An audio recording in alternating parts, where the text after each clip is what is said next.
नमस्कार, मैं मंगला नायक और आप देखना शुरू कर चुके हैं कबीर की न्यूज़। इस वक्त हम हरियाणा के टाउन पार्क में मौजूद हैं। हरियाणा इस समय 90 विधानसभा सीटों पर चुनाव में खलबली मची हुई है। एक तरफ तो कहा जा रहा है कि सुशासन की व्यवस्था होगी और दूसरी तरफ कहा जा रहा है कि सुशासन नहीं, कि पिछले 5 सालों से कुशासन का हरियाणा शिकार हुआ है। हम आज लोग हरियाणा टाउन पार्क में मौजूद है। हर एक विधानसभा की अपडेट हम आपको देते रहते हैं। खैर, चुनाव वो पर्व है जो हर 5 साल बाद आता है, लेकिन चुनाव के अवसर पर जैसे ही चुनाव नज़दीक आते हैं, कुछ एक राजनीतिक संगठन के पक्ष में धार्मिक लोग जाते हैं तो कुछ उनके खिलाफ होते हैं। मैं इसमें किसकी बात कर रहा हूँ आप समझ गए हो। हर बार की भांति इस बार भी संत रामपाल दास के अनुयायियों का तांता लगा हुआ है। वो टाउन पार्क जो हर बार एक सुर्खियाँ बटोरता है, वो टाउन पार्क जो आज से 5 साल पहले सुप्रसिद्ध हो गया था। हिसार वो बरवाला जहाँ संत रामपाल दास को 19 नवंबर को अरेस्ट किया गया और उसके बाद अनुयायियों की आस्था बढ़ने की बजाय घटने की बजाय बढ़ती गई और आज लाखों की संख्या में लोग यहाँ आते हैं। ऑटो रिक्शा से लेकर के बस चालक तक ये उम्मीद करते हैं कि संत रामपाल दास की तारीख आगे आने होने वाली कौन सी तारीख होगी।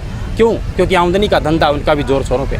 मेरे साथ एक युवा लड़की है, मैं उनसे बात करूंगा। महाराष्ट्र से कहा जाता है कि अंधभक्ति का हिंदुस्तान में हमेशा के लिए जोर रहा है। क्या युवा भी इस अंधभक्ति में डूबे हैं? उनसे बात करेंगे। आपका शुभ नाम क्या? भावना।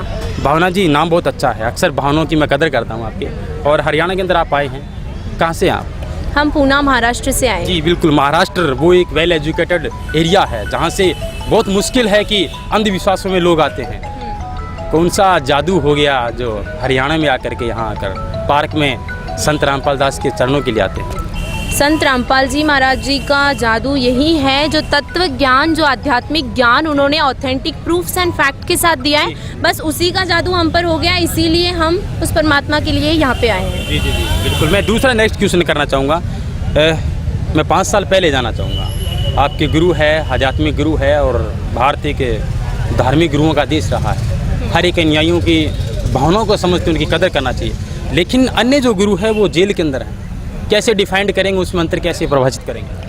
बिल्कुल, अगर आप अन्य धर्म गुरु और संत रामपाल जी महाराज जी के अंदर डिफरेंस ही करना चाहते हैं तो बाकी का जो भी है सब कुछ साइड में रख के सिंपली आप उनका सत्संग का ऑडियो क्लिप देख लीजिए, वीडियो क्लिप देख लीजिए। और बाकी जितने संत या फिर धर्म गुरु जो कोई भी आज जेल के कारागार के पीछे है, सब लोग जेल के पीछे ही है, लेकिन जो रीजंस हैं वो सारे अलग अलग हैं। और इन संत रामपाल जी महाराज जी और बाकी संतों में अगर आपको डिफरेंस करना है, सिंपली एक ही काम कीजिए कि आप उनके सत्संग के वीडियो क्लिप्स देख लीजिए। उसमें आपको खुद ब खुद डिफरेंस मिल जाएगा कि जितने भी धर्म गुरु आज हमारे भारतवर्ष में हैं, सब लोग यही काम कर रहे हैं कि अपना अपना एक इष्ट बता रहे हैं। संत रामपाल जी महाराज जी एकमात्र ऐसे संत हैं जो मुसलमानों के कुरान को भी खोल के बता रहे हैं, या फिर गुरु ग्रंथ साहिब को भी बता रहे हैं, या फिर अपने इंडिया मतलब जो मोस्ट कॉमन इंडिया में गीता जी को जो मानते हैं उनको भी खोल के बता रहे हैं। और जितने धर्म शास्त्र हैं अपने सभी को खोल के उसके अंदर से ऑथेंटिक प्रूफ बता रहे हैं कि कौन है वो एक परमात्मा। भावना, मैं आपको बीच में रोकना चाहूँगा। जिस तरीके से आपने कहा कि आध्यात्मिक नॉलेज हर एक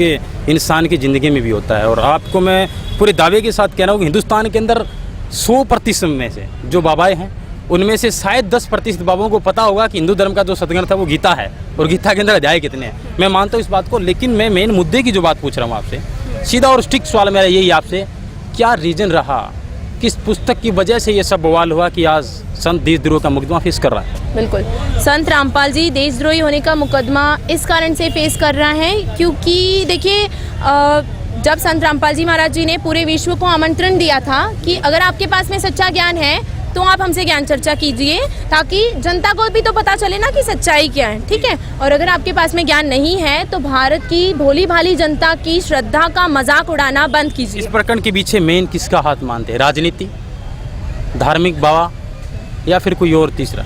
जी नहीं, इस सारे प्रकरण के पीछे सिंपली राजनीति और धार्मिक जो बाबाएं जितने भी हैं ना, इन दोनों का मिश्रण होने के बाद में ही ये सारा पॉलिटिक्स हुआ है। क्योंकि जो धार्मिक बाबाएं हैं, जब वो ज्ञान से नहीं जीत सकते थे तो उन्होंने सोचा कि क्यों ना हम पॉलिटिक्स के साथ मिलकर ये सारा षड्यंत्र रचें। कितने साल से जुड़े हो बाबा? हम 2006 से जुड़े हुए हैं। 2006 से? 2006 के अंदर प्रकरण हुआ था करौथा आश्रम, जब बरवाला नहीं था, सोनू नाम के लड़के की हत्या हो गई। उसके बाद बाबा को अंदर ले जाया गया और 2 साल तक जेल की सलाखों के पीछे रहे और अचानक जमानत मिले, बाहर आए, 100 किलोमीटर दूर जाकर के अपना रैन बसेरा बसाया। लोगों का कहना है हाँ, बिल्कुल। किस तरीके से एग्जिट पोल को आप तैयार करोगे ताकि लोग आपसे सैटिस्फाई हो कि मेन पीछे कारण क्या था और आज क्या क्या हो रहा है? देखिए, संत रामपाल जी महाराज जी के साथ में जो कुछ भी पहले से लेके अब तक जो कुछ भी होते आ रहा है, सब कुछ मेन मतलब मुद्दा आध्यात्मिक ज्ञान का ही आ रहा है और सच्चाई का ही आ रहा है, क्योंकि उनकी कोशिश एक ही है कि भारत की या फिर पूरे विश्व की जो भोली भाली जनता है जो कि भगवान में बिलीव करती है या फिर आर्य समाज को विशेष टारगेट किया जा रहा है संत रामपाल दास की कम्युनिटी के द्वारा कि मूल जड़ है वो विवाद का यही है। कैसे परिभाषित करेंगे आर्य समाज को आप? आर्य समाजी जो है वो उनको मेन मतलब क्यों हम टारगेट कर रहे हैं, क्योंकि संत रामपाल जी महाराज जी ने आर्य समाजियों की जो लिखी गई पुस्तक है उन्हीं की पुस्तक में से जनता को कुछ ऐसे पॉइंट्स लाके दिखा दिए जो कि टोटली मानवता के खिलाफ है। इसी वजह से उन्हें गुस्सा आया कि कहीं हमारी रोजी रोटी बंद ना हो जाए, इस चक्कर में उन्होंने ये सारा कांड करवाया और मेन मतलब वही है इस चीज़ के पीछे। जी 2013 की मैं बात करूं, जब प्रकरण हुआ था 12 जुलाई 2013 की, ग्रंथ आश्रम को घेर लिया गया था। उस टाइम सरकार कांग्रेस की थी और बीजेपी विपक्ष था। और इस बार 18 नवंबर 2014 को जो प्रकरण हुआ था, सरकार बीजेपी की थी और मुख्यमंत्री थे वो अपोजिशन में भूपेंद्र सिंह हुड्डा थे और वर्तमान सीएम खट्टर साहब थे। तो क्या मैसेज देना चाहेंगे दोनों को, क्योंकि भागीदारी दोनों की सेम रही? बिल्कुल, भागीदारी दोनों की सेम ही है। हम उनको मतलब देखिए, हमें जैसे कि हमारे गुरुजी बताते हैं कि हमें किसी चीज़ का विरोध या किसी को नीचा दिखाने का हमारा कोई इंटेंस कभी नहीं रहा है। ज्ञान चर्चा के लिए भी अगर आमंत्रित किया है तो ये इंटेंस नहीं था उनका कि वो किसी को नीचा दिखाए। ऐसी कौन सी बात थी आर्य समाज के शास्त्रों में जो संत रामपाल दास ने उनको दिखा दिया और बवाल हो गया? दर्शक जानना चाहते हैं, मैं नहीं। जी हाँ बिल्कुल, संत रामपाल जी महाराज जी ने जो कुछ भी ऐसी टिप्पणियाँ आर्य समाजियों के ऊपर की गई थी, उनमें से सबसे पहला पॉइंट जो कि उनकी किताबों में स्पष्ट रूप से लिखा गया था, जो विवाह की जो उम्र उन लोगों ने एक लड़का और एक लड़की की बताई थी, सबसे मेन टिप्पणी तो वही थी जो हमारे मानवता के टोटली खिलाफ है कि एक आदमी जो कि टोटली बुजुर्ग है उसके साथ अगर आप एक छोटी बच्ची या फिर एक जवान लड़की की शादी करवाते हो तो क्या ये सही है? आप जो मानव समाज है हम खुद सोच समझ सकते हैं, खुद सच्चाई को जान सकते हैं ना, तो थोड़ा सेंस लगा के सोचिए क्या ये मानवता के साथ है? सबसे मेन पॉइंट तो यही था। बाकी जो आध्यात्मिक पॉइंट है वो ऐसे बहुत से पॉइंट है, अगर आप संत रामपाल जी महाराज जी के वीडियो क्लिप्स देखोगे तो आपको उनके अंदर स्पष्ट हो जाएगा कि वो कौन से और पॉइंट्स हैं। भावना, लास्ट और अंतिम फाइनल क्वेश्चन मैं आपसे करना चाहूँगा, क्या क्वालिफिकेशन है आपकी? मेरा अभी मैं ग्रेजुएशन कर रही हूँ, BSc। ग्रेजुएशन के बाद में आप पढ़ाई जो कर रहे हैं, क्या आप आइडियल, अगर मैं पूछूं आपको तो आपका आइडियल कौन होगा भविष्य के अंदर? जिस तरीके से आप इतनी कम उम्र के अंदर एक आध्यात्मिक तरफ अग्रसर हो रहे हैं। अक्सर हिंदुस्तान एक देश है वो युवाओं का देश है और इसमें टेक्नोलॉजी बहुत ज़्यादा लगभग बढ़ रही है। 1951 की अगर मैं बात करूं तो आज बहुत ज़्यादा फर्क हो गया है और अक्सर लोग अंधभक्ति के शिकार होते हैं। तो आपके आइडियोलॉजी कौन है और थोड़ा सा युवाओं को क्या मार्गदर्शक देना चाहेंगे? देखिए, जैसे कि टेक्नोलॉजी बहुत बढ़ रही है माना, लेकिन कहीं ना कहीं ये साइंस एंड टेक्नोलॉजी भी उस परमात्मा की ही देन है, क्योंकि जिसने संसार को बनाया उसी ने सब कुछ किया है। ठीक है, ये जो साइंटिस्ट वगैरह जिनको हम देखते हैं सिर्फ एक आधार है कि इन्होंने ये चीज़ क्रिएट की है, लेकिन कहीं ना कहीं ये टेक्नोलॉजी भी उस परमात्मा की ही देन है। और जहाँ पे साइंस एंड टेक्नोलॉजी खत्म होती है वहीं पे अध्यात्म शुरू हो जाता है। ये बहुत अच्छा जवाब दिया आपने। कहीं वर्तमान में इसरो की अगर मैं बात करूँ तो उन्होंने बहुत कोशिश की चंद्रमा पे जाने का, मापदंड करने का, अंततः वो फेल हो गए थे। कहीं ना कहीं वहाँ पे भगवान का रोल जरूर है, कहने का मतलब।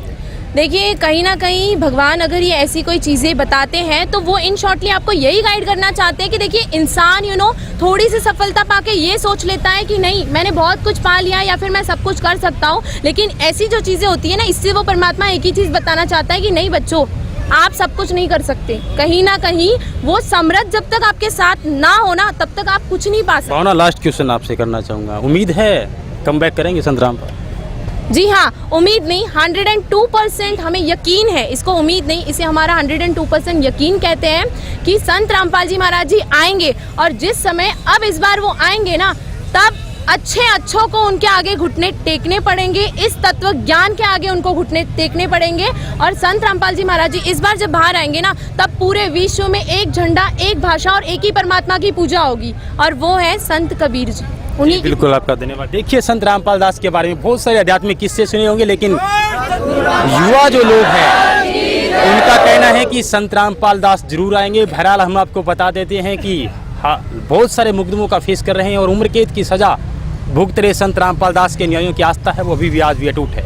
बने हमारे साथ, और विशेष कवरेज जारी है, अनुयायियों से और भी राय लेंगे। धन्यवाद।